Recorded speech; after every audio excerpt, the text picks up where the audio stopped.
So the first term that I want to discuss is kind of actually two terms, but kind of rolled into one. So I have awareness set and inert set. And the awareness set is the textbook defines as the brands which consumers are aware of, and the inert set is composed of those brands consumers are aware of and view in a neutral manner.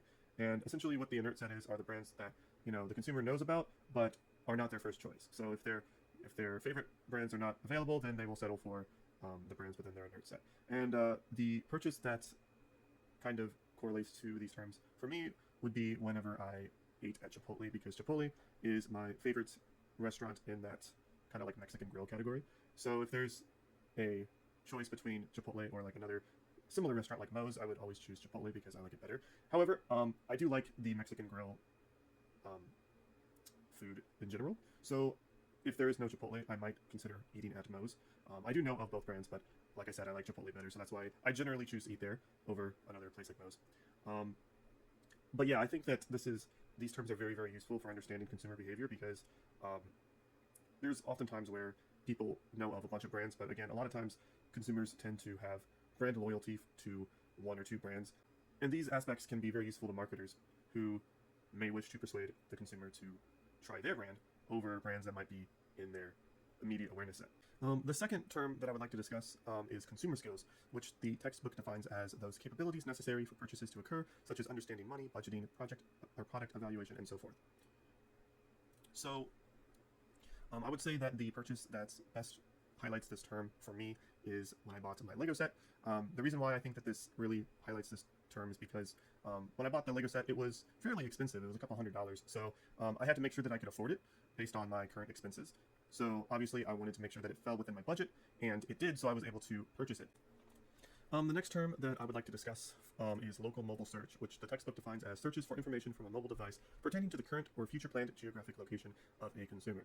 Now, local mobile search is important because it is a very fast-growing method for consumers to gain information about various, stores, restaurants, whatever, and it can allow consumers to plan where they want to go, what they want to visit, and one website says that over the last decade, local mobile phone searches have surpassed desktop computers, opening mobile marketing opportunities that are critical for businesses and brands. The purchase that best pertains to this topic for me is whenever I bought tacos at an unnamed restaurant because I forgot what restaurant it was, but I was out of town, so basically I used my phone to look for restaurants, and I found this restaurant, which was actually a local restaurant, and it looked good, so I went there, and I think that, that was a very good example of local mobile search that I utilized to find a place to eat. The next term that I want to discuss is purchase involvement, which the textbook defines as the level of concern for or interest in the purchase process triggered by the need to consider a particular purchase. So I think that the purchase that best highlights this term for me was whenever I bought my desk chair from Amazon. And for some people, they might not really take too much effort into researching chairs, but I did because the last desk chair that I bought fell apart pretty quickly. It was kind of crappy. Like it was nice at first, but then it very quickly started to break. And so I wanted to make sure that I got something that was quality.